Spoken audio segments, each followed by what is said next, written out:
Okay, very good. Okay, so let's begin slowly but steadily. It's not a long session. There's only 71 slides, considered short by my standards. Okay, yeah, I have a live audience, by the way, just one, Nancy Lee. Can you sit in front a little bit? Then at least I can pretend I'm talking to someone.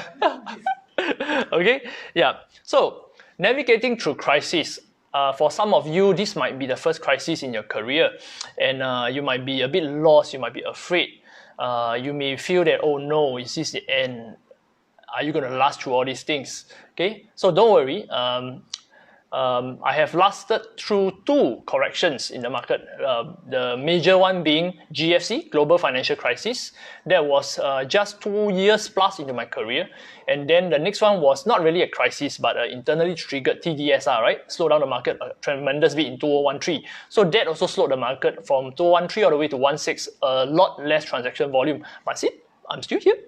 14 years. Now must start to count slower already. 14 years in this line, still surviving, all right? So there are a lot of things that you should know, and I wish I knew when I was navigating those crises. But at that point, I was still young. I did not have a lot of experience. Neither did I have a lot of team support enough to tell me what to do, what not to do, how to change my technique, and how to still get engagement and leads during times like that.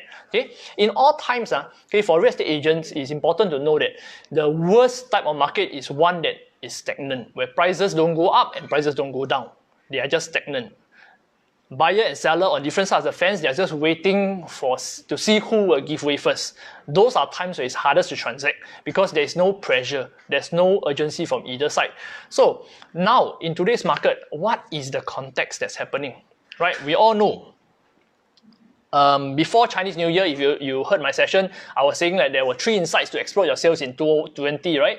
And then it was very, very rosy. In fact, end of 2019, 2020, early 2020 is very rosy. And then suddenly, bam, something happened, right? We call it the what? What is this?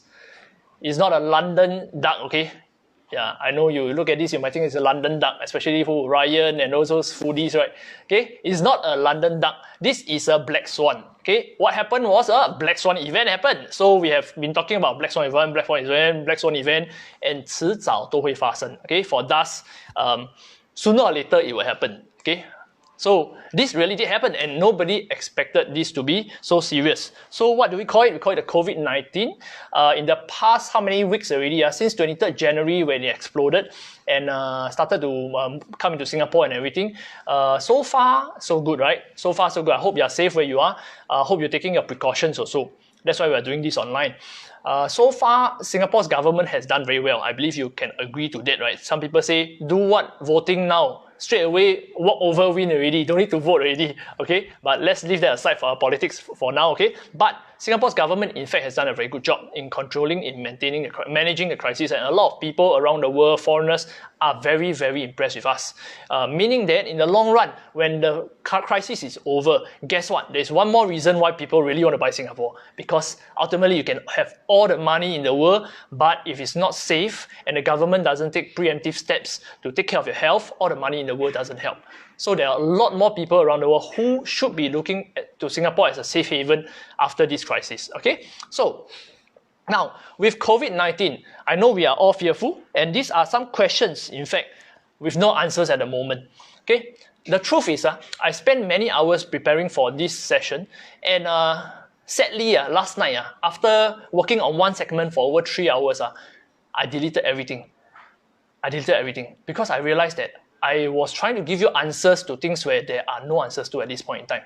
And it will be impossible for anyone in good conscience, okay, whether we are leaders at driving sales and helping you to stay motivated, whether we have the best intentions, it is irresponsible for us to call certain scenarios when there are no answers. So what are these answers that I found ultimately when I did all the research? What was lacking?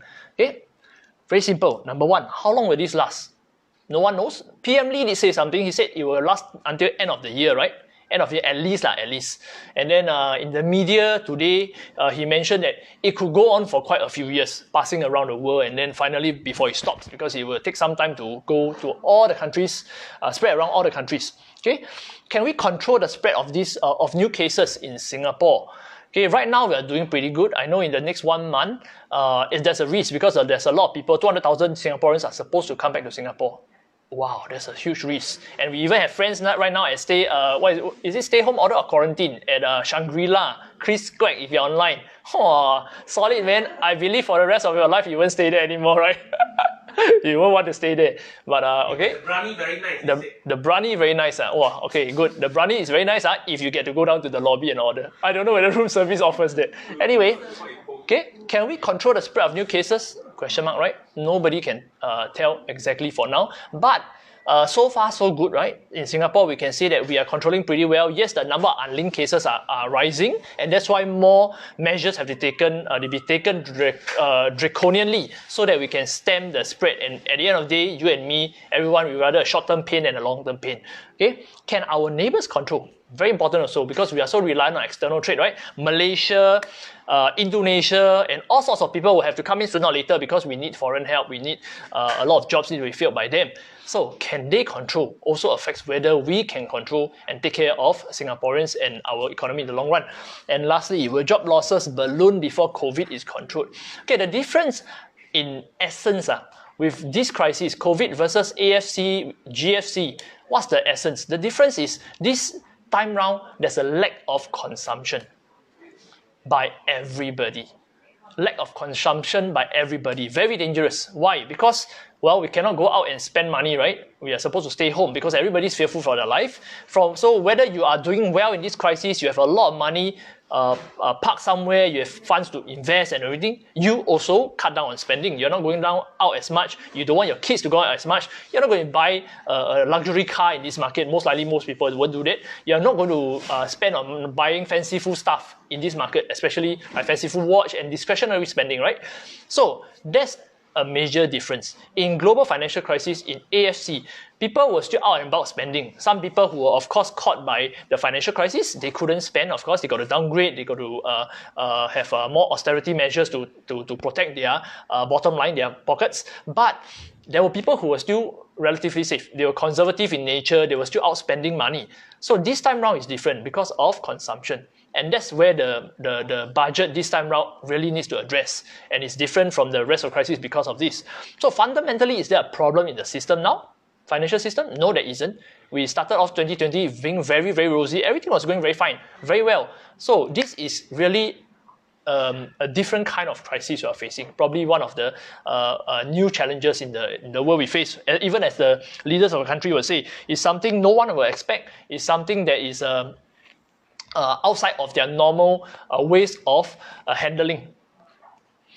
Okay, so again, prior to this session in January, I also shared with you this about government patterns, right? And I said that, hey, you know what? Don't worry. Every crisis, 1985 economic crisis, 1997 AFC, Asian financial crisis, global financial crisis, they always will pump money in to stimulate the market, to make sure people are gainfully employed, they get their jobs back ASAP, people go out and spend, they shop confidence because asset values start to increase, stock market starts to go up, home prices start to go up, people feel safe and good to get into the water.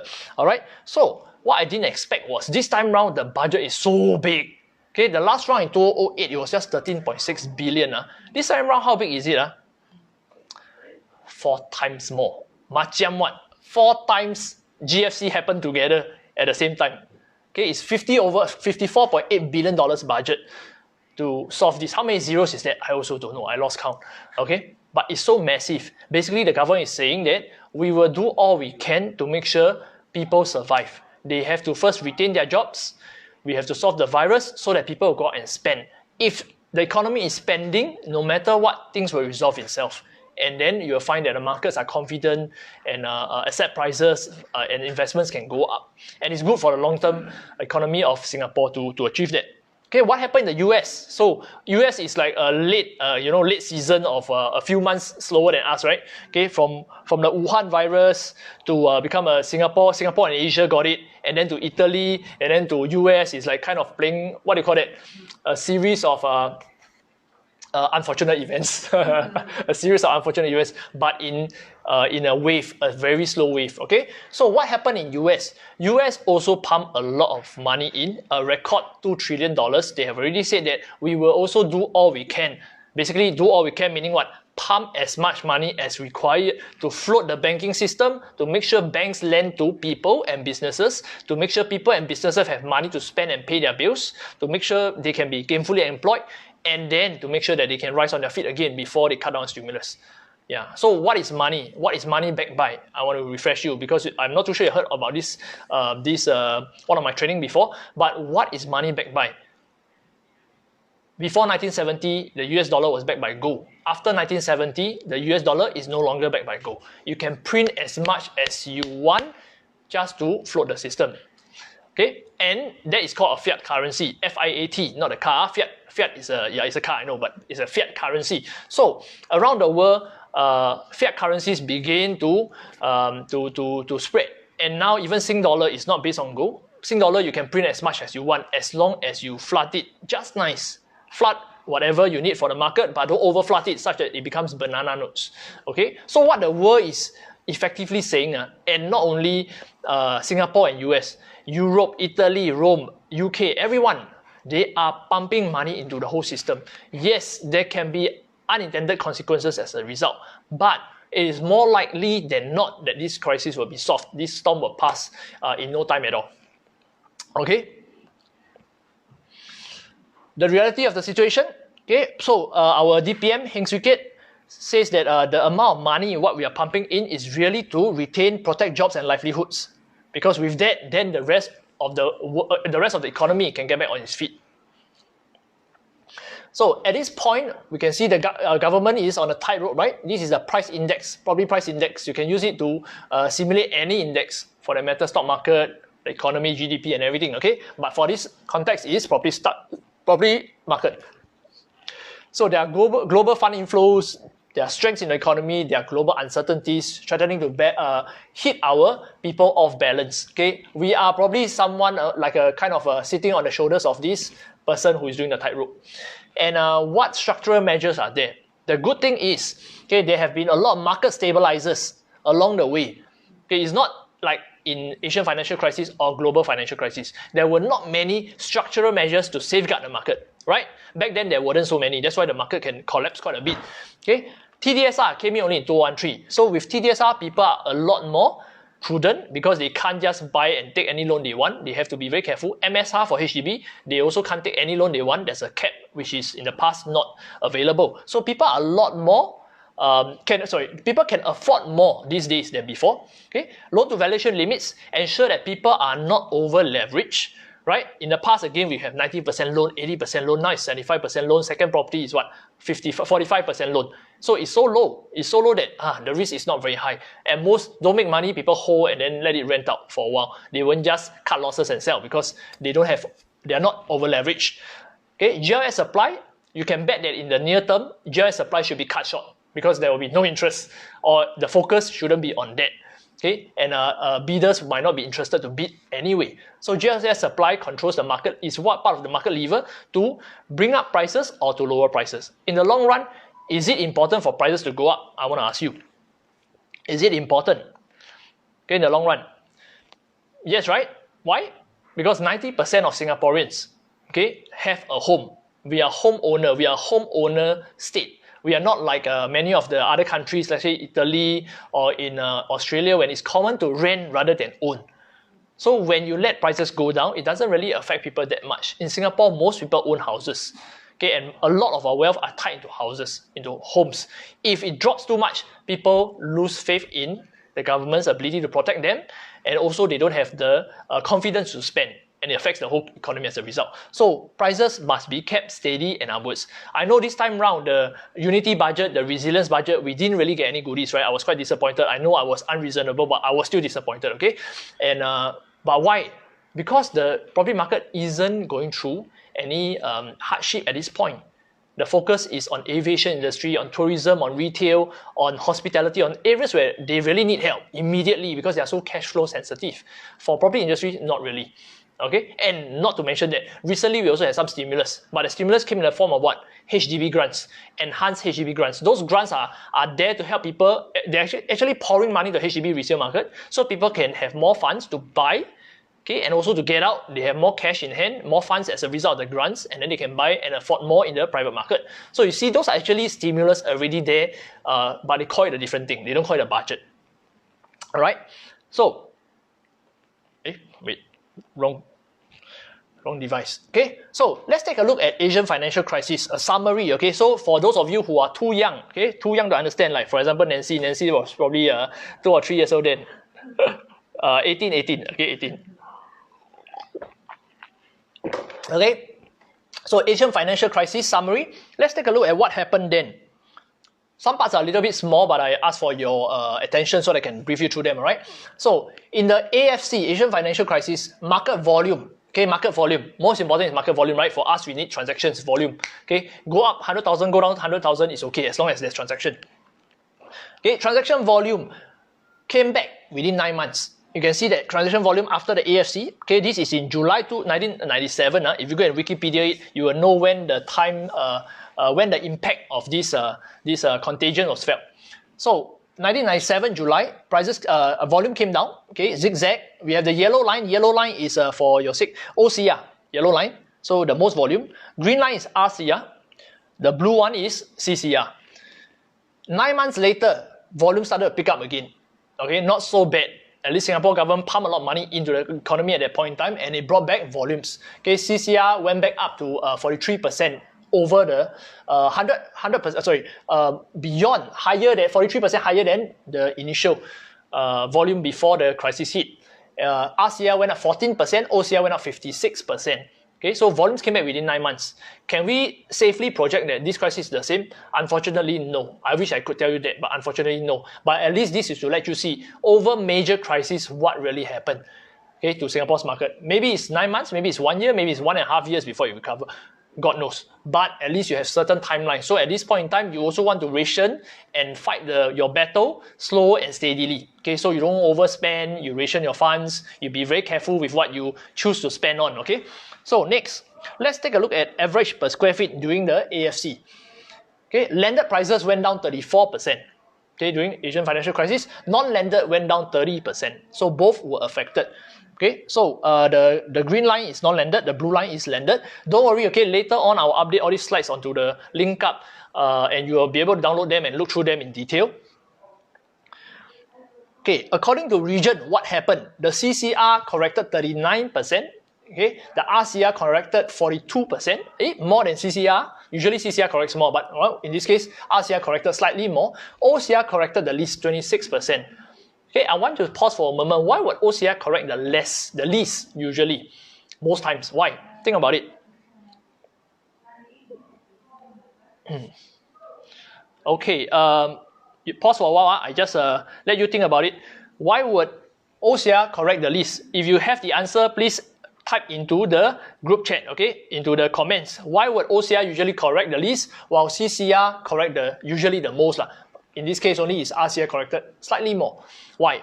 Okay, if you have the answer, type it in. I will give you the answer later anyway, okay?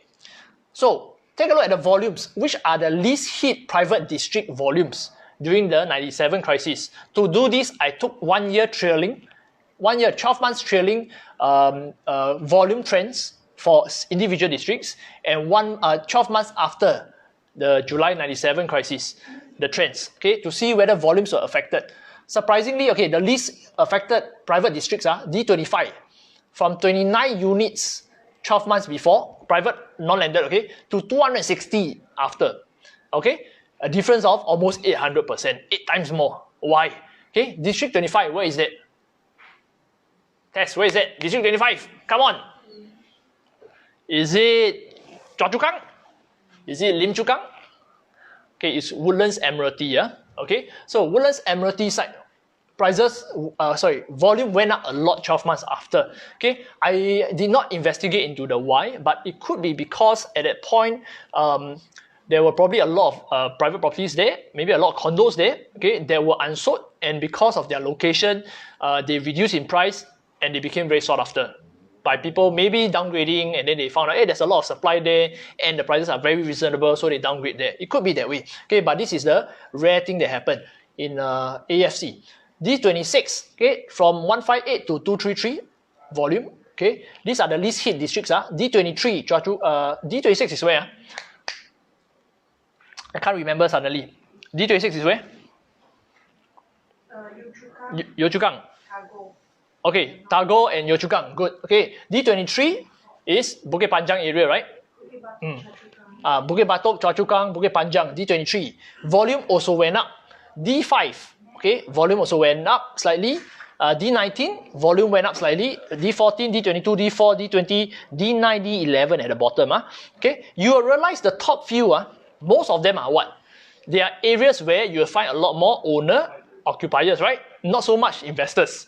So these areas are a lot more resilient in a market that's facing a crisis. So in this market, you will also want to focus on a sector. Okay, if you have no chosen sector or GTA and you have no volume, okay, you might want to choose areas where there's a lot of own stay, owner occupiers, upgraders, MOP, HDBs. These are areas that will carry on moving even in the slowest market, because people will suddenly have a baby, people will find the house too small, people will need to stay near their parents for support. This goes on despite any financial crisis or any crisis for that matter. All right. So the hardest hit volumes in the AFC, which one were they? D7, town area, Beach Road. Okay, D1 got hit 60%, 73%, first one 60%. D28, interestingly, D28 got hit 60% also. D18, okay, D10 also dropped 52%. D17, D2, okay, D8, D13. Okay, so they dropped quite a bit. So if you refer back and forth, you will find the hardest hit districts and the lowest hit districts, the least hit districts. Later, I will do the same for GFC, Global Financial Crisis, so that you can see whether your district that you're focusing on, right, is safe or not in the next 1 year, okay, or the next, at least the next few months, whenever the crisis settles itself, okay. So HDB price trend during the AFC. Okay, we can see that average per square feet came down. Okay, average per square feet came down 22%. All right, but okay, despite average per square feet going down, let's take a look at the volume. Look at the volume. The volume before AFC was about 2,000 plus. Okay, for the month of July, August 2008, September it dropped. Okay, so it dropped here, September, and then it started to go up all the way. So it went more and more, transaction volume started to increase a lot. Possibly also because some people wanted to cash out, get some funds back to solve their problems, maybe solve their stocks debt or their other debts, or they lost their jobs and so on. Possibly. Okay, but volume recovered within 3 months. Okay, so we had the private market recovering within 9 months, and then the HDB market recovering within 3 months. Okay, global financial crisis. Similarly, let's take a look at the corrections in volume, price, and then which are hardest hit. So the volume during GFC, okay, it lasted about 1.5 years, 1.5 years before we saw volumes coming back again. 1.5 years, okay, and this was worse, okay, than the AFC. And then we have CCR region correcting 66%, quite a bit, okay, quite a bit. RCR correcting 47%. OCR correcting very, very little, 13%. Very little, okay? So this took 1.5 years. What happened then to the average PSF? Okay, landed prices corrected only 18.5 this time round. The other time it was the AFC was 30%. Now it's only 18%. Non-landed corrected 38%, almost the same as during the AFC, 30%. Okay, both of them have corrections. In terms of the region, right? We have CCR correcting 47%, RCR correcting 20%, and OCR correcting 14%. Once again, and I think just now some of you mentioned, right? Because most investment properties, Alvin Khoo mentioned, most investment properties are in CCR, RCR. Thus, investors at that point are more willing to sell. Okay, because they are affected by investment in stocks, margin calls, stocks that's margin calls whenever whenever prices drop. But real estate, so far, usually they don't have any margin call. Okay, so yes, Brian also said that mostly are own stay. Yes, own stay people can afford to tahan. They need a roof over their head anyway, right? So they won't sell. As long as they just don't sell, they don't realize losses. Okay, very interesting point to add in here. Some people now are selling their properties at a discount. Not because they are losing money, but because they feel that if I park this same amount into a stock at this point in time, not SIA, SIA I think a bit risky, okay? But maybe the bank stocks, DBS stocks, OCBC, UOB stocks, okay, they won't go down, right? Okay, usually they won't, all right? So then they will make more money than if they keep into their real estate. Because some real estate, if you know and have seen from slides, some properties have already stagnated for a long time already. So it doesn't grow over the past 10 years, unlikely to suddenly grow, right, in this crisis. So they might as well, I stagnate for so long already, might as well I sell at a bit of discount, 5-10% off, but I put this money into some other funds or some other stocks that have a chance to rally, or they put into P&G, they put into Clorox. Clorox is doing well, their stocks, because they are doing all this hand sanitizer and chemical cleaning equipment. Okay, so just a point to note. So in GFC, OCR did fairly good. Okay, so if you have clients who are buying or sitting on the fence for OCR properties, not to worry. Okay, you can also assure them that usually, even in a major crisis like global financial crisis, OCR market don't go down a lot. So even you want to wait and time the bottom, you may not even get the bottom. Rather, at that point in time, you have more people coming out and chasing after the same units with you and lesser choice of units. Okay, so least hit private district by volume. We have during the GFC, the volume dropped more than AFC. Okay, so once again, you can see here, you will see a lot of the same districts that are least hit, and they are where? They are outside core or places, suburban areas. Some of them are RCR, but they are usually places where people stay, Singaporeans stay. Okay, so least hit is least hit, but they are still pretty badly hit. Okay, now we move on to hardest hit. Hardest hit districts. District 1, okay, definitely have a lot of investors there, and they rent to who? Expats. The investors are the ones who are more risky, right? Cowboys, investors, more risk-taking. They dropped by 76% in number of sold units. A lot, District 1. Okay, D10 also a lot of investors got hurt. Okay, D3. Okay, D3 surprisingly, but because probably they're nearer to town, there's still a lot of investment demand there. Okay, D9, D4 Keppel area, D7 Beach Road area, D13. Okay, D13 is the Braddell Heights area. Okay, D2 also. So these are the worst hit. So it's for you to understand, so that you have some you understand where the market volume is going to go. Okay, things may come into this, or hopefully it falls between AFC and GFC, so not so bad. Hopefully. Okay, so what happened to the HDB price trend during the global financial crisis then? Okay, HDB price trend went up there, you see. 07, the start of the global financial crisis, August, okay, when the contagion started to spread seriously, you can see that the per square feet for HDB went up all the way until February 09. Okay, it went up 20%, it didn't go down. Surprise. Okay, now how about the volume? Okay, volume initially dropped a little bit, okay, from 2005 all the way down to about 2009, okay, and then it bounced back up, down, is basically there. Transaction volume is there. People were not so worried.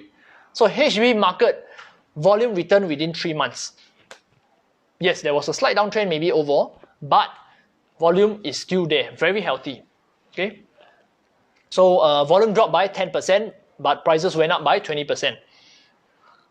Okay, where can we expect things to go subsequently? Okay, now from this is 03, markets went up, 15 quarters went down very fast in the financial crisis. Okay, global financial crisis, 6 quarters went down. It went up 82%, it went down 18%. Okay, every time it corrects less than it goes up. Okay, that's very important to know. It doesn't correct a lot. Right? Why? Because cost goes up. Things get more expensive. So it goes down a little bit, people already can't go beyond low already. They find that they can't replace their unit if they sell. Okay, so went up again, 19 quarters, 40%. And now where are we? We are somewhere here, 2020 first quarter. Moving forward, how much down are we going to see? How much downtrend are we going to see? How many quarters is this going to be? No one knows. It's unanswered. I don't have the answer for you. Okay, but what we can be more sure of is once it's settled, it should bounce back very, very strongly. Very strongly. Okay, because there'll be so much pent-up demand by people wanting to flush in their money again into Singapore system. There'll be so much confidence being built back into Singapore based on how we handled the crisis, and market prices will go up a lot more again. Okay, so when can we time the bottom? Can we? We can't. not possible. Nobody can. Okay, but as long as it meets a certain criteria, maybe in our minds we have to know beyond a certain maybe 10% correction can go in already. Maybe 15% correction, or even developers are taking a lot less profit when they sell, right? For example, copper, they're selling at 2.1 per square feet. To me, it's a steal in the area, brand new launch. It's a steal. Okay, so if you're able to find launches like that, or resale properties with a discount already straight away, then you may not need to wait until bottom to buy. Later, I'll do an analysis to show you also buying now versus buying later. Okay, what's the difference? If it corrects now, or I get a deal with 10% discount now versus I wait 2 years for it to correct another 10%, 20% in total, how much money do I really make versus the risk of missing out again in a decade-long opportunity? Okay, if you realize 1985 something happened, 1997 something happened, 2008 something happened, 2020 something happened. It's almost like 10, 12 years something happened, right? Okay, so 人生几个10到12年. If you miss this chance, can you buy the next round? Chances are it will go up and down, a higher high, a higher low as well, right? Remember, it will start going higher. It corrects, but it's a higher low than before, as per even our older charts. It's just going to be more expensive, correct a little bit. So you may not, and your client may not be able to wait so long. Okay, so I just want to summarize this part before we move on to another segment. Okay.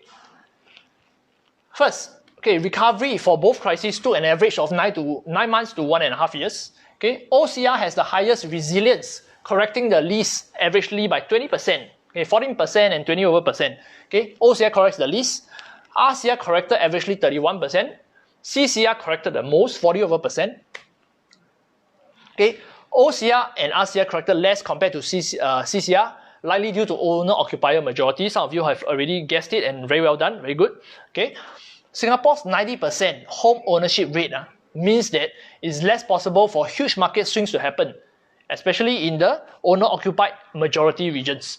So if you own a property in the outside core areas or the suburban areas where owner-occupied properties are the majority, right, you can rest assured, likelihood is your neighbors also won't just want to fire sale it. Yes, there will be deals like that. There will be people who are caught up in difficult times. They have to. But very likely with our stability in the market, with all the structural measures in place like TDSR and everything I covered earlier, it won't go down by much. Okay? Now, let's go through the next section. The next thing. Okay, we also have to remember some fundamentals. Who's going to drive the market in this climate? Not the investors anymore, not the foreigners. It will definitely be the locals. And which local? The HDB upgraders. Okay, this chart is for you to understand that, hey, in the next few years, okay, now 2020 here, 2021, 2021, 2022, right? There are 30,000 people who will have their MOP, averagely, and this is more than 10,000, the usual average supply of MOP in the last 10 years. And this should keep your OCR, RCR market more buoyant because upgraders have to buy. Upgraders will buy something on. Once their money is out of HDB, they will find somewhere to park their funds. Having made money from where? From property before, they are very likely to go back into the property market. Okay, so find upgraders to work with. You'll find that, hey, they are the ones who can afford to buy and are more ready to buy. Okay, next, HDB grants. As I mentioned earlier, this was a stimulus to the HDB market, to the property market as a whole. Okay, way before the budgets came out. Okay, with the enhanced HDB stimulus, okay, it's very unlikely for HDB, which are usually owner-occupied, to drop significantly in value. Alright, so recently I sold a few HDBs. Okay, and these HDBs I sold are all above valuation. They are all above valuation, and they are young people coming to buy. Surprisingly, why? Because they have the grants, help them to save a lot of money down, so they have some cash that they can afford to pay COV, and they don't mind. Okay, so it's very unlikely for values to drop significantly. Maybe a little bit correction just because confidence is affected, but not much. Next, remember we have very high occupancy rate, very high. At the last point of writing, it was 94% high occupancy rate. Okay, so with high occupancy rate, landlords, do they need to sell urgently? No, right? They don't, right? They don't. Okay, unless something happens where a lot of tenants have to resign at once. Okay, in time to come, we won't know. If certain sectors start to retrench people and their staff have to go back home, then yes, it could happen. But as of now, there is no report yet of low occupancy rates or a lot of people being retrenched and terminated and sent back home. And for that, correction should be mild for the time being. Okay, whatever I say right now, it could be by tomorrow or next week, irrelevant anymore. I know that. Okay, and you'll probably be thinking that also. It's possible because the situation is changing so much. But what I know as of now is what I'm telling you. So if you need to update any clients, use all this at least to the point until things change. TDSR, remember, since 2013, people have been having better holding power than before. Last time there was no TDSR, people could just loan and leverage. And when it came time for the crisis to hit them, they had to deleverage very fast to stay solvent, to avoid bankruptcy. And that was why AFC, GFC was really bad for some people. Okay, so in this market, we don't see that. So your clients should be more at peace that, hey, we have more structural measures in place and they shouldn't be so affected or so scared of entering the market now. Low interest rate environment, I know you all know this, but also to reinforce that sub 2%, now it's about 1.4 to 1.7% depending on a package, is a record low still for Singapore. Okay, and are interest rates going to be so low still? Yes, of course, it's going to be there for a while. US just started to have their issues. They just cut interest rates like in the emergency meeting, and they just really cut it so low. Now the world is following them. Singapore is still following them. So with low interest rates, with tenants, landlords are very unlikely to just force sell the properties. Okay, as long as nobody starts to force sell together in herds, in groups, it's likely the whole economy will stay very strong. Okay, let's go next. The government can do or will do all it can to prop up the market. Okay, property values, as mentioned earlier, affect the average Singaporean sentiments because most of our money, our wealth is locked into properties. Okay, and our discretionary spending, whether we spend more out tonight, having drinks, having beer, another tower or not, depends. Okay, on whether we feel confident of the economy. Okay, and if it's not confident, we are not confident and we don't spend much, government will face other issues in the whole economy, broader economy. So can the government allow prices to fall significantly? That's the question. Okay, when you deliver to clients, you might also want to ask them questions in between. Let them breathe a little bit, digest a little bit, think for themselves and answer. Because if you keep feeding them answers, they may not buy. Some people like to derive their own answers. That's the way people are wired. All right. So can government allow property prices to drop significantly? Do you think they will have a sudden stop if prices really start to go down a lot? For example, if tomorrow a lot of private properties start to go on fire sale, do you think government will do something? You can bet that they would, because people will start to panic, and you don't want a panic sell situation just like toilet paper situation, right? It's bad for everybody. A panic sell situation in properties means that foreign investors will even dump more than not, because they don't even stay here. They are more worried than the average Singaporean.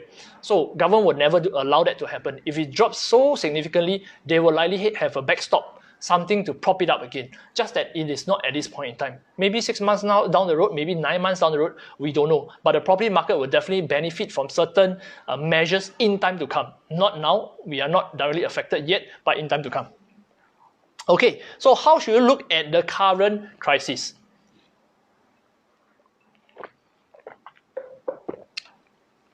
Okay, I'm sure some of you know this. Okay, 危机 Wei means danger for those non-Chinese friends. 机 opportunity. Okay, 危机 put together is actually like a yin and yang thing. When there's danger or there's risk, there's crisis, there are also opportunity. What opportunities are out there for you? Okay. Let's take a look. Opportunities for you to profit from a crisis. These are some insights you can start to share with your clients. And by sharing, I mean some of them, sometimes you have to reach out to clients, especially now. They are so free, their eyeballs are everywhere on YouTube, on Facebook, on news channels, looking for answers. Okay, hang on. Okay, they are all looking for answers. And what they read is likely to be all negative, unless there are certain agents out there educating them. So you want to be in front of your client's eyeball because they are so free right now. Okay, so how do you do that? First, of course, you follow up. Ask them, hey, how are you? How is it affecting you? Some people may have lost their jobs. They won't just come and tell you, hey, you know what, Nancy, I lost my job. What should I do? They won't. But if you touch base, are you okay? Is your job at risk? Do you have a cut in your allowance or your salary? If you have friends who are flying, pilots or stewards, they would suffer. Why? Because their basic is very low. They are on allowance only schemes, okay, or they are on allowance schemes that help them to buffer their salaries. So touch base with them, and then opportunities like that are where you share with them what strategies they can take. Some people are facing difficult times. There are strategies that I will share with you afterwards that will help them to overcome difficult times using their property. Okay. Some people have very deep pockets because they've been rationing and waiting for rainy days like that. They want to know, hey, how can I capitalize on this crisis to make it an opportunity for myself? I'll share with you what other things can be done. All right. But bear in mind, I will only scratch certain surfaces. Okay, for the mechanics, you are supposed to learn in ASM or property wealth planning lessons, and also I don't have time to go into all the details, okay, in this session. So number one of the insights, renting may become cheaper than owning. Okay, renting may become cheaper than owning. So how can you use that as a benefit? I'll show you. Okay, imagine, okay, if HDB prices were to correct by 10% in the next 12 months, all right? If the HDB value today is 600,000, and the HDB corrects by 10%, means that it will correct by 60,000 to 540,000 in the next 12 months. That means you will lose money by holding on to the HDB. You automatically lose 60,000 if you think that the market is going to turn bearish, 10%, 20%, whatever. Okay. Now, what's the equivalent for you to now sell the property first before you incur this loss of 60,000 and then rent for the time being? Okay, a HDB around 600,000 will rent for usually about 2,000 plus. $2,001, $2,000 depending on where. Some parts of Punggol you can get 1,007, but let's say 2,002, okay, is what you spend on monthly rental. If you sell, okay, you have cash in your pocket, you have back in your CPF, and then you rent 2,002 a month or 26,000 per annum, a similar home for 2 years or more. You can rent for more than 2 years with this 60,000 saved. Okay? And then at any point in time where, hey, suddenly that condo that you like, or that particular 5-room that you like, or EA, whatever, EM, that you, huge space and everything that you like, corrects in value. It's going to correct a lot more and you will be able to buy in at a low. Okay, so this is one thing that you can do if you're if you're a HDB owner. You can tell your clients, sometimes, okay, you don't have to worry about being right. Some people will say, no lah, it won't happen. Maybe what you're projecting. So let them have the concept and make up their own minds. Some people will tell you, 10%, I think more than 10%. Then all the more you should do something about the property that you're holding. Perhaps you need to do something so that you don't incur that guaranteed loss if you think it's going down by 20%, 30%. Okay, what happens if you are a private property owner? Hey, sorry, I didn't click it. Oi, what happened? It's not loading already. Hang on, let me just check.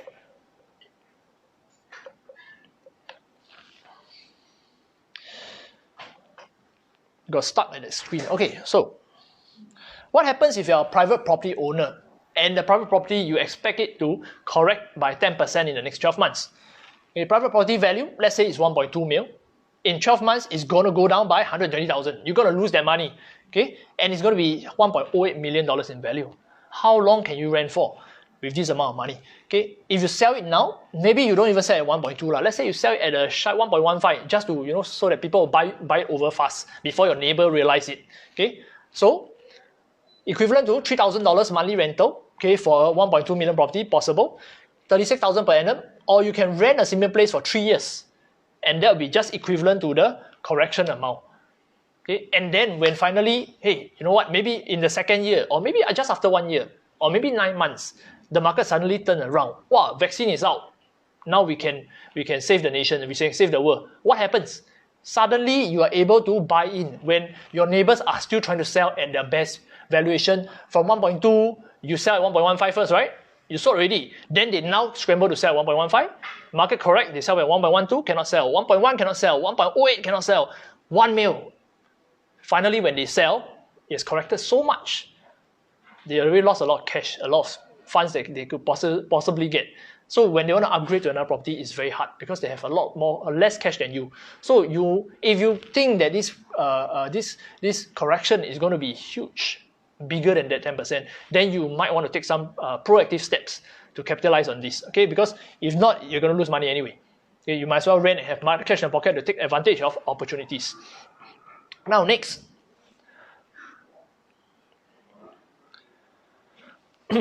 sell and rent first to buy at steeper discounts later. Okay, this is one thing that some people are doing. If they are first, they must be relatively okay to move.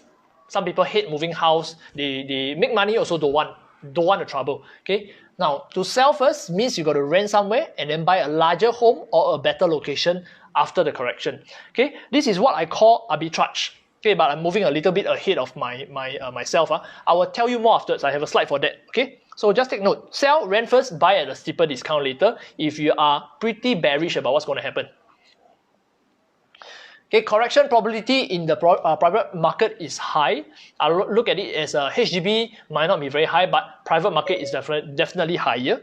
Okay, so you want to take advantage of it by simulating. Okay, what happens in the AFC? What happened? Example. Okay, if private condos this time round correct by AFC standards. Okay, AFC standards is what? Remember, just now CCR property lost how much? I can't remember also. 39%. Okay, a 2 mil property during the AFC became 1.22 mil. You save 780,000.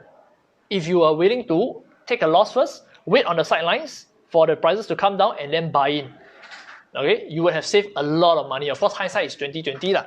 Okay, RCR $1.5 million property. It went down by 42%.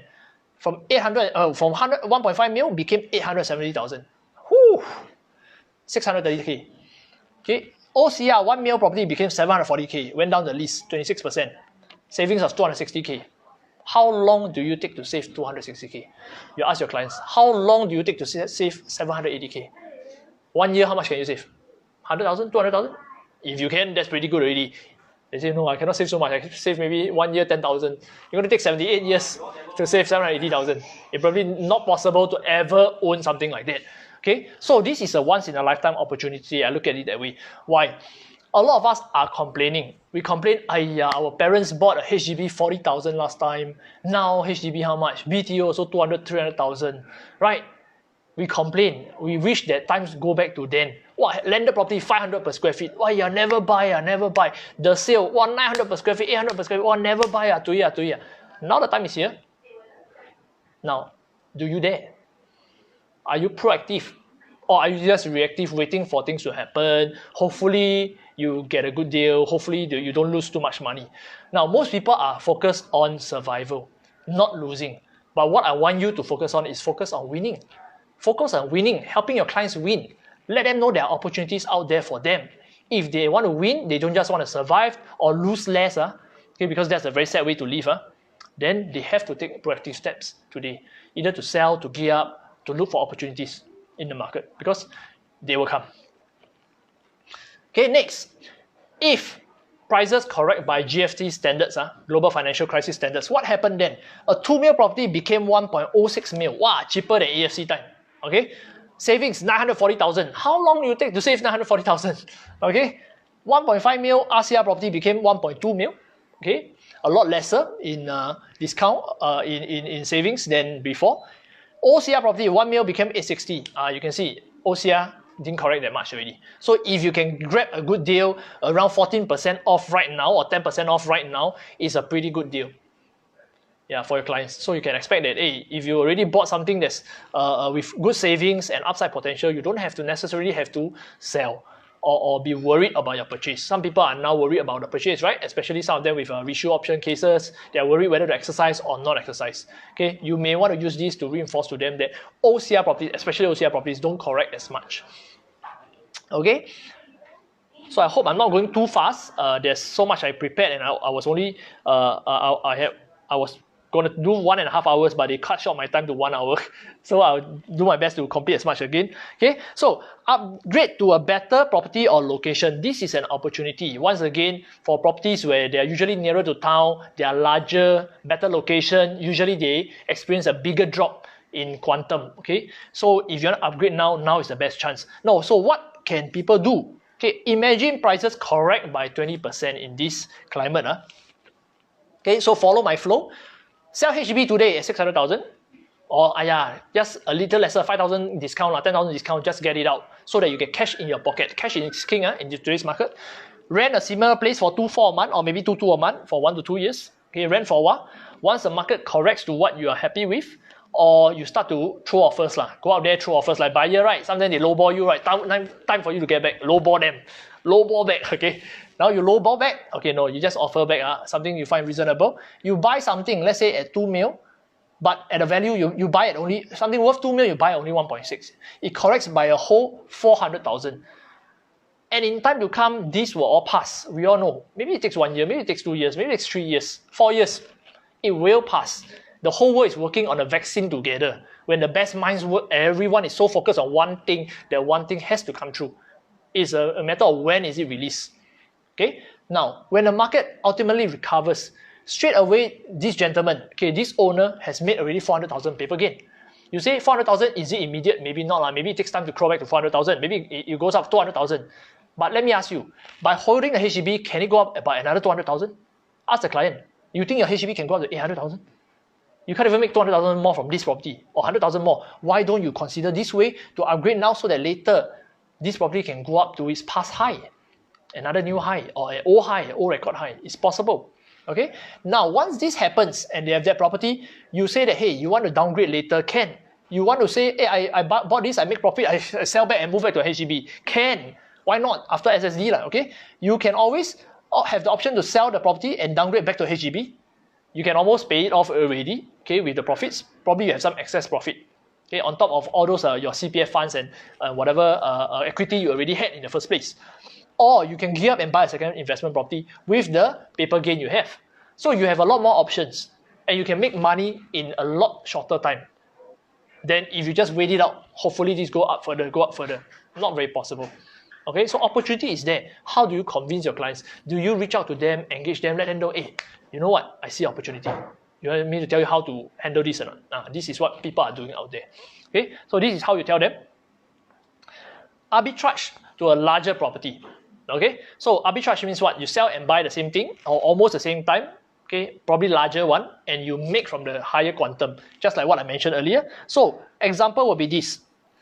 Okay, if you buy a property 3 mil with 20% discount in the market because of the risk, because of market correcting, you're going to buy at 2.4 mil, right? 3 mil, 20% off, 2.4 mil. Okay, that's $600,000 of savings. Okay, now then you sell a property at 1.5 mil, it goes down by 20%.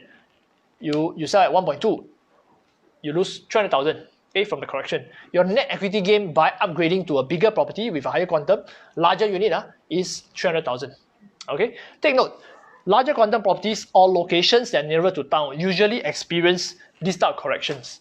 If you look at all the past trends, the Art Mall Parks, the Art Mall 2s, the Tate, all this, and of course not only the area, big ones, Four Seasons, Yong An Park, and of course a lot more. The big ones correct a lot more.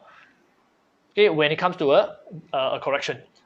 So you will be better off now trading up to that, and you want to sell that when the market is healthy, of course. Because you'll earn the most, then people are willing to pay more. Okay, so this is a chance for you to take advantage also. Now, some people may not want to sell. They say that, hey, no. You know what? No matter what, I need a roof over my head. My wife would never agree to renting a place. I would always want to, hi Bernice, I would always want to have my own house. I can buy another one, but I don't want to sell and rent. I would never do that. Okay, what else can you suggest to them? Okay. How to profit from COVID-19 without selling your property. By the way, this makes a great headline for your Facebook ads, or whatever article you're writing, whatever video you're doing. Yeah, this is one way. Okay, there are a lot of headlines within our slide deck. You just have to look at them, plug them out, create an article, create a story around them. Don't share some, don't share all like that, and then people contact you, or share everything if you want. It's okay, one. Just share everything if you want, and people will read about you, subscribe to your blog, and so forth. Okay, so how to profit from COVID without selling your property? Okay, let's take a look at this. Remember, if you have attended ASM, I always say equity loan is the mother of all techniques, right? Equity loan, and in this market, equity loan is really, really precious. Okay, so if you don't want to sell, very simple. Gear up. Okay, but can you gear up a HDB? No, you can't. You must gear up only, you can only gear up a private property or commercial property.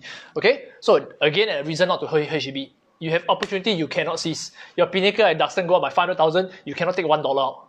You got to sell to cash out even that $1. Okay, so gear up now, draw equity loan before market corrects. Because when market corrects, your property will go down in value also. It means that the equity loan you can draw may not be as high. Okay, currently if you draw the equity loan, it's probably 1.4 to 1.7%. Okay, if you just park into a fixed D or CPF even, or some money market fund, or some very safe funds, okay, you probably can eliminate that interest. You can level it out already. Okay, or if you put in CPF, you can even earn more, 2.5%, 4% even in an SA. Okay, but not if you want to use your funds later for property, you cannot put in SA. Take note. Okay, so when property prices correct, you will invest with these funds that's inside a fund already, not in the property. You're unlocking equity here, put into somewhere where it's very liquid, the money is very liquid for you to put in the property when the time comes. Okay, when you find something good. Okay, when market recovers, you straight away have paper profit from the investment property, and once again you have options. You want to sell it, pay down your equity loan so that you have lower loan, then invest the excess in something else, you can. Okay, you want to keep the property for rental income and capital gains, you also can. Okay, so this is for people who do not want to sell their properties in this crisis, want to take advantage of opportunities, go and get a loan. Property loans are good. Leverage is meant to be used. It's not like buying stocks. Leverage can be very unhealthy, very risky, because stocks, when correction comes in, there will be a margin call. There's almost guaranteed margin call. Okay, properties correct, little chance of margin call, almost no chance. Because why? Because government doesn't want to cause panic in the market. If they margin call one guy because the value drop or the property drop, right? Then the other bank also start to margin call everybody. The banks will have a lot of properties. They can become property agent already. Now they have to sell all the properties and because they cause this panic, they want to find a buyer for their properties, they have to accept an even lower offer.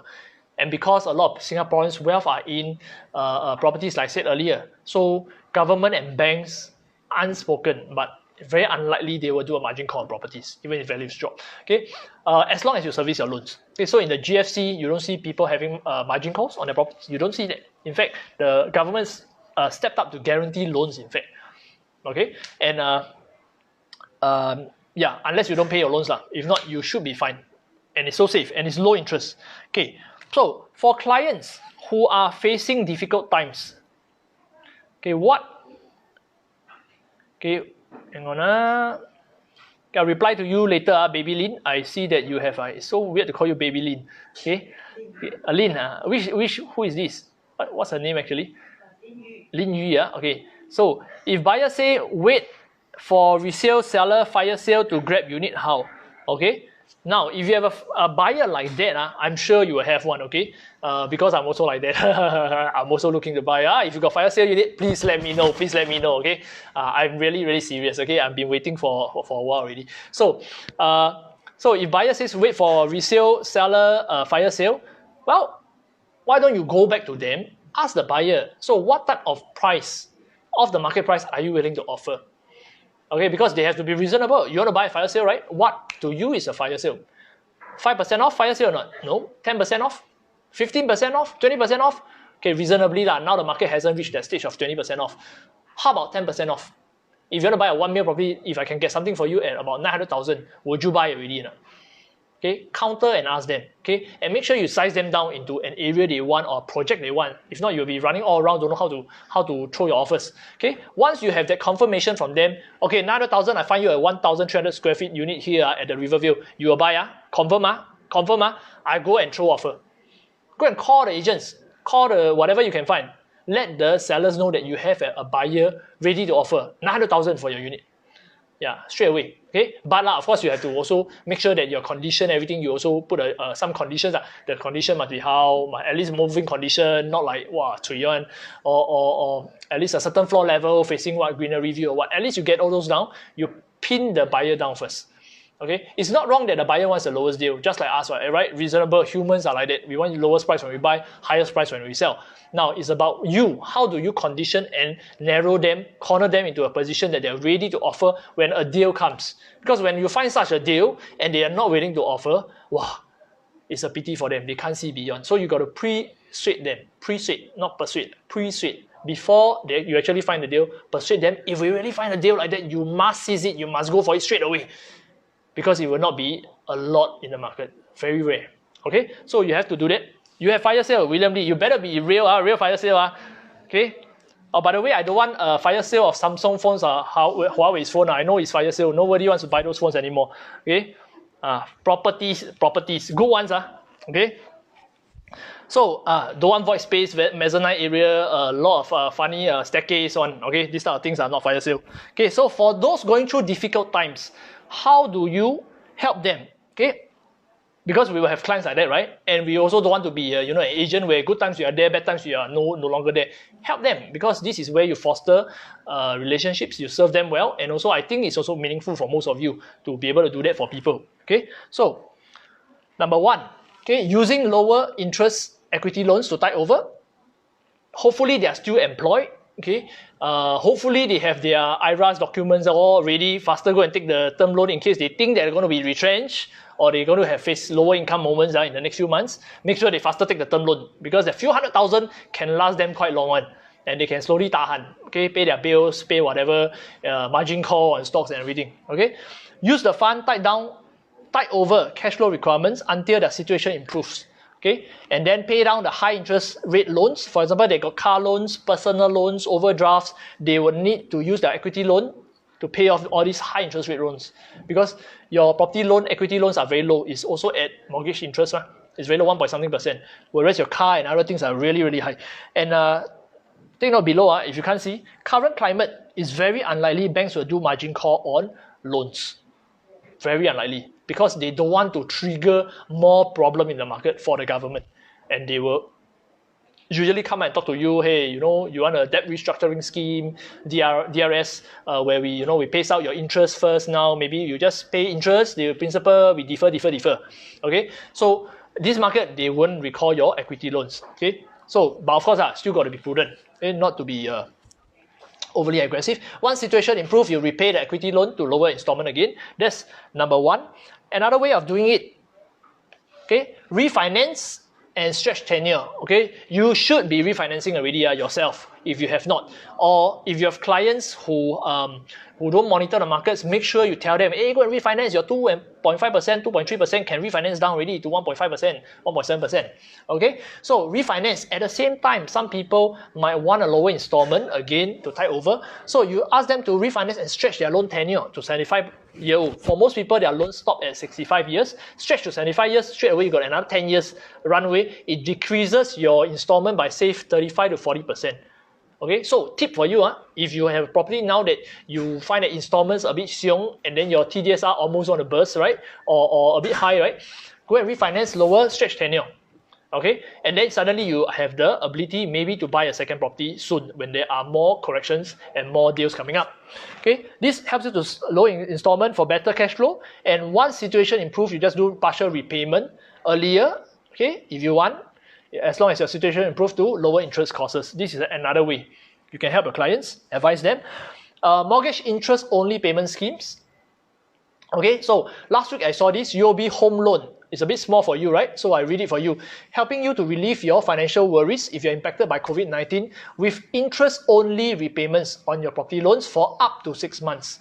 Trust me, if your situation don't improve and then the whole economic situation don't improve, you ask the extension, they should extend you. Okay? But the caveat is what? This is only for Singaporeans and PR who already have a loan with UOB, okay, and a good repayment history definitely, and you are employed in certain sectors only. So if your clients are in aviation, okay, F&B owners, okay, pub owners, whatever, doing F&B business, hospitality, service line, hospital is doing great business, I think now, hotels, retail, okay, transportation, tourism, these people are badly hit, so the banks are lending especially to them, deferring their principal and paying only interest, okay, and your monthly income has been reduced lah.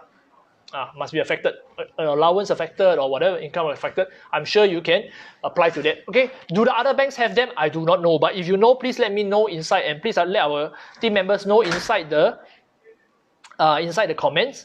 Let them know that UOB have, DBS have, or other banks. Okay, I'm sure other banks will roll this out in time to come, especially our DBS bank. All right. So what can they do? Clients in affected industry apply to banks, defer their principal payments, they pay only interest for time being. So their loans probably will drop by almost 2/3. Okay, half to 2/3, which is a lot. Okay, and then once your monthly cash flow is improves, right, then you can go back to normal payment scheme. Okay, so let them know these options are available to them. Downgrade or rent temporarily, like I mentioned earlier. Okay, renting could be a good way to avoid the loss if there's a correction in your property. So sell property, downgrade, or rent temporarily. Okay, sell property and downgrade or rent temporarily. These are for people who really need to tide over and are going through difficult times. Use the excess funds for cash flow, await investment opportunities later on. Once they have recovered, okay, their industries have recovered, their businesses have recovered, they have funds on hand, and at the correction period, right, they can always reinvest in an undervalued property to profit, okay, when their financials are better. Okay, so you let them know the war is not over. Temporary, you step back, retreat so that you can go further later. You retreat and then you can launch further, buy into something that can help you get back into the game later on in life. Okay, so don't worry about that. It's not permanent.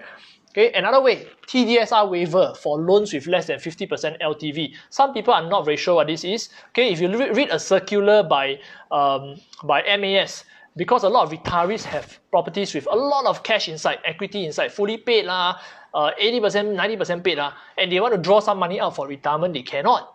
Okay, so the government has a waiver for loans with less than 50% LTV. In this case, you can put in your children, even though they are not the owner, right? Your children can be name can be inside the loan as a guarantor to guarantor you getting a loan up to 50% of the LTV. So this is a way for elderly or people who still want to play in the market. Maybe they're not elderly, maybe they're 40-year-old and they fully paid all their loans, right? Then they're not working, they're retired. How? They can use their property and take a loan with their children's name. So by leveraging up to 50%, they have money to fund their day-to-day cash flow issues or anything. Okay, and then subsequently, if they really want to reinvest them, they can also. Okay, so these are some ways that you can help your clients in difficult situations. All right, so should I wait or buy now if there's a good deal? Now, I wanted to give you all a short toilet break, okay, because I'm sure some of you are also tired already. Some of you are on the way to viewing and so on. So I'll give you a few minutes.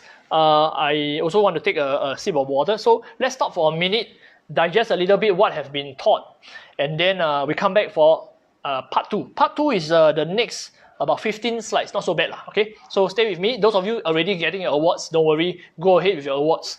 I know I overrun already as I usually do. Okay, see you in a while.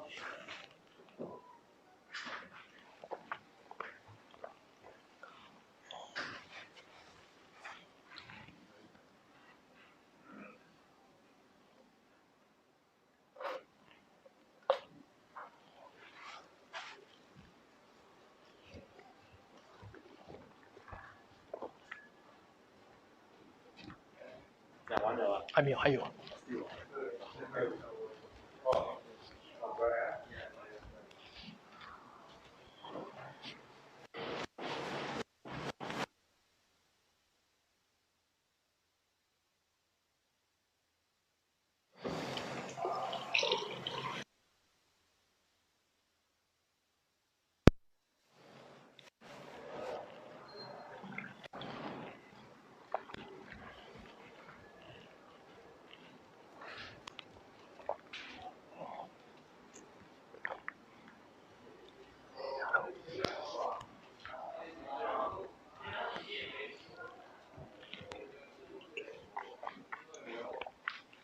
Okay, I'm back.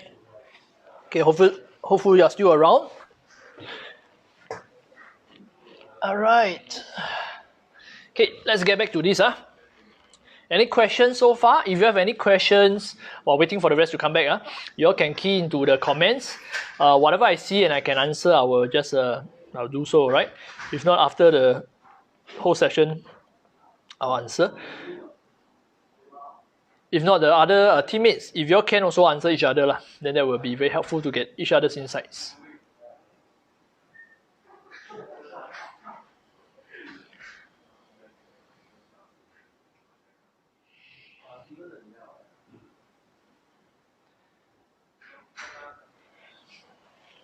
Okay, I'm going to resume. So should you wait or buy now if there's a good deal? Because people will definitely be asking you, hey, should I buy now or not? Should I wait a little bit or not?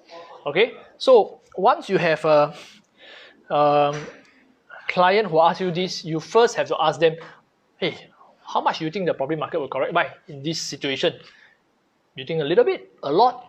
Then if they have no answers, like most people may not have answers, they're just, just guessing without any basis, just guessing totally. Okay, then you can refer back to some of our slides to show them, hey, maybe you were correct between X amount to X amount. If you're talking about OCR area, maybe even not much, 10% might be a steal already. Okay, so dependent on where they're looking at, and then you can, after that, because of some basis, right, that you can rely on, then you can discuss this. Okay, does entering today at 10% discount, today if you're able to find something at a good discount, okay, versus 20% lower in 2 years time, does it make a significant difference when the market recovers? Okay, so let's take a look.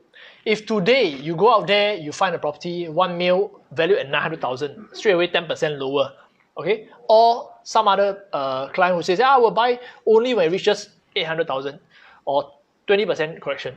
Well, if it doesn't happen, means that this guy won't be vested. He won't have entered the market because the prices didn't meet his expectation. Okay, what's the difference in 36 months' time, assuming the market recovers?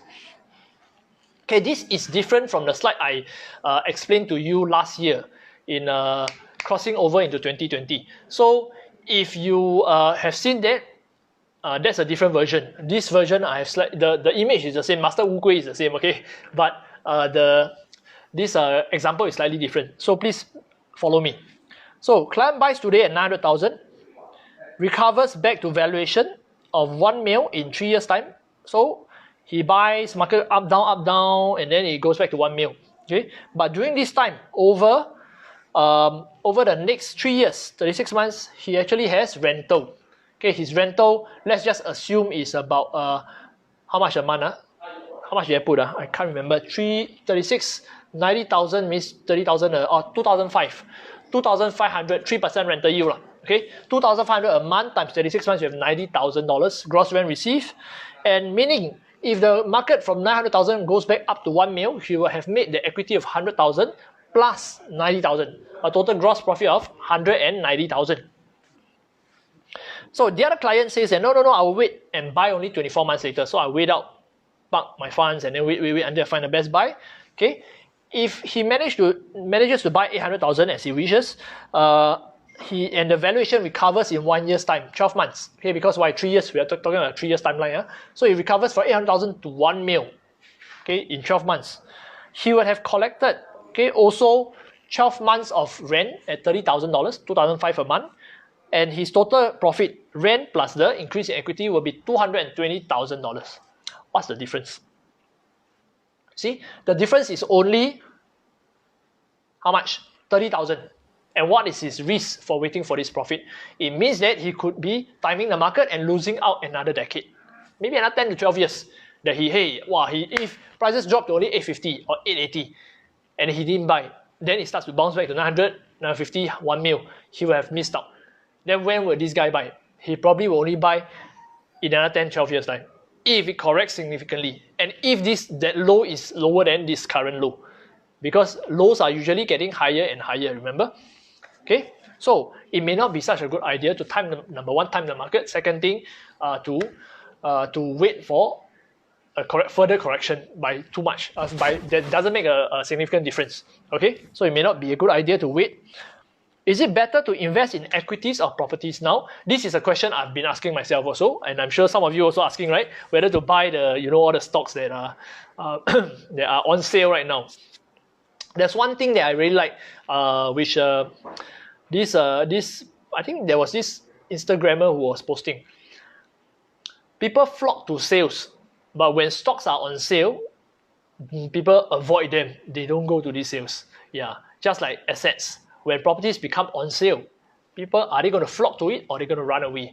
The usual herd who are afraid or are overly pessimistic, right, will run away from them. And then that's where opportunity is for them to make money in a flash. Okay, so is it better to invest in properties or equity? Let's take a look at a simple illustration. Okay, it's very hard to compare equities and property directly because equities, there are so many types. I don't know what markets you are playing. You could be playing the Dow Jones market. You could be playing the S&P 500. You could be trading locally.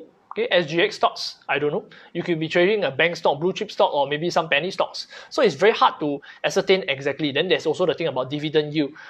Okay, most people say right now that, hey, let's go and buy some good REITs or buy some stocks with a lot of good dividends. Okay, what I say to you is this. Whatever dividends you have seen, right, in the past 12 months, 2 years or 3 years, you can say that they historically pay 5% dividend yield. These are trailing dividend, meaning what? Moving on from here, because business is affected, will they still be paying 5% dividend? No, likely not for most businesses. They'll be conserving cash, rationing, probably paying down loans, or even struggling to get tenants and so on. So you must be very careful when you talk about, hey, buy this stock, buy that stock, the yield is going up, it's going to be 10%. Sometimes we are basing on the history. And because of that, we say, hey, 10%, but we buy maybe 5% yield. Okay, so be very careful. And so take a look at this. If, for simplicity's sake, okay, we say that if you have 200 plus thousand, okay, in this case 274,000, and you have this amount of money, you can buy a $1 million property. Why? Assuming it's your first property, okay? So funds required 75% at 75% LTV, you need 250,000. Okay, 75% other people's money, the bank's money. Buyer stamp duty will be 24,600. Okay, total fund outlay 250,000 plus 24,000 will be 274K. Imagine if this property 1 mil appreciates by 20%. 1 mil appreciate 20%, you make 200,000. Okay.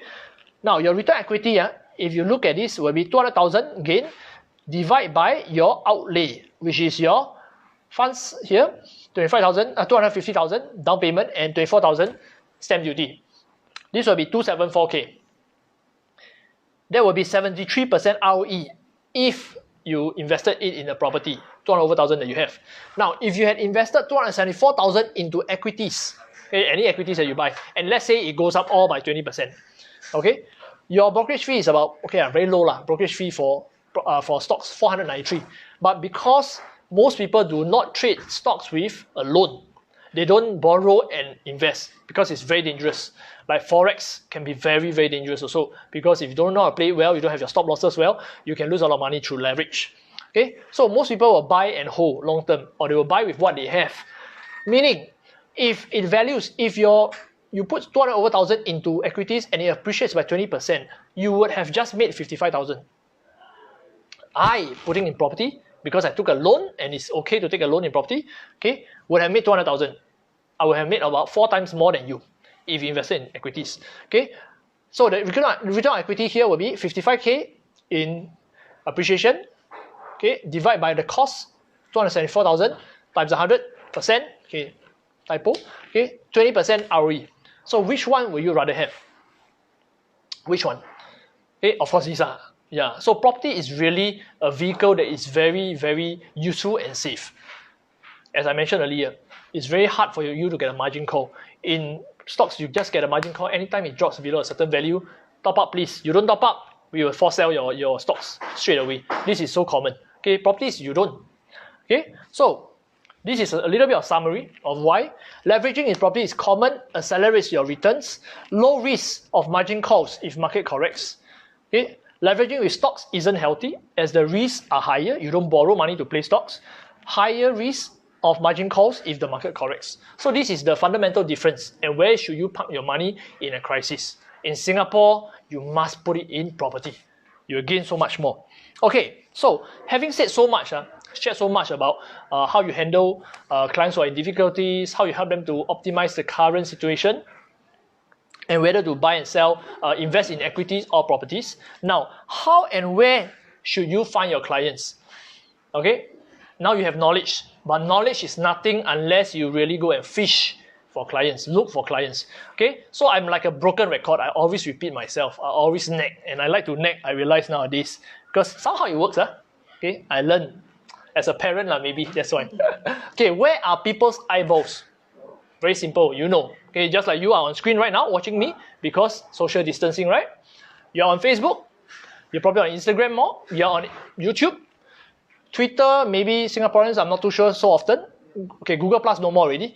LinkedIn, you might be on LinkedIn. Okay, Snapchat, For the younger ones like me, yes, we are on Snapchat. No, I'm not past my time already. Okay, this thing is something like those the children will be using. For example, Timothy Chow, this are age group one, and the millennials. Okay, the millennials. Okay, so WhatsApp. Okay, and of course Pinterest. Okay, so you must start creating your own digital assets.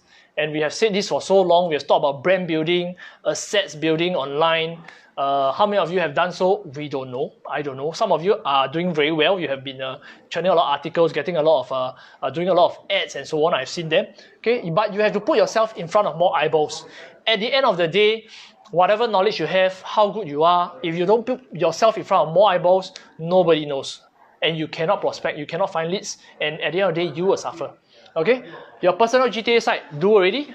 Nancy, do already? Do already, man. Really? A little bit, little bit. Okay, by 2050 should be done, huh? Okay. Bernice, do already?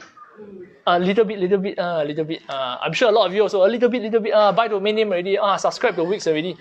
Then when will it get done? You must force yourself, corner yourself into a timeline, and then it will get done. Okay? You must force yourself. Okay? Articles, write stuff. If you cannot, not everybody can appear on camera, I understand. Not everybody wants to do videos because it's costly and it requires a lot of scripting, a lot of rehearsal, memorizing, and so on. It's okay. You cannot speak on video, you write lah. At least you write. You cannot write, you hire a ghostwriter lah. You cannot hire a ghostwriter because it's costly. You look at my articles, okay? Or look at our friends' articles online, and then you plagiarize lah, okay? No lah, you plagiarize but rewrite, okay? Don't just copy and paste, doesn't help one. You must rewrite. You will learn the most when you rewrite something, and also it's unique, you can rank in Google. Okay, of course you got pride also because it's your work. Facebook ads. And once you have articles, website and videos, who knows? Nobody knows, right? You have to put them out there. What do you want to say? Content is king. Distribution is queen. Okay, just like in English chess, king can only move one step at a time. Important? Yes, important to the game. That one die, all die already. The queen is the one that can travel a long distance. Okay, content is king, distribution is queen. Make sure people know that you have all these things, personal website, articles, videos. If you don't have money to go and do ads, right, do $1, $2 a day, it's okay, at least do something, okay? If you really don't have, you WhatsApp your clients. Hey, this is my video, what do you think? Can you share some comments? Hey, this is my article, do you think it's helpful to you? Do you have friends who stay in HDB? Do you have friends who want to upgrade? Can you send them an article, please? Okay, do something proactively. Okay, don't let your ego hurt you. Must always outreach. IGFB stories, of course, these are also another way to get a lot of eyeballs. Young people, I realize, I follow some very young insurance agent, 20 over years old. Okay, and I see, wow, they post one day, can post like my 1 year's IG story, and wow, one day, blah, blah, blah, I think 50 or don't know how many IG story. My goodness, they are really going everywhere with their phone. But it works. Why? Because they share with me, hey, you know what, I get my lead from here, and they screenshot and show me the comments people write to them and so on, because the young people or certain groups of people consume totally on IG, some of them. Okay, so if we don't catch up with the times, at a time right now where we have time to catch up, in the end, there will be no time left. Yeah, and we can't catch up. So please make use of this opportunity in this crisis as well. Okay, so some things that you can do, lead generation, for lead generation and sales angle, right?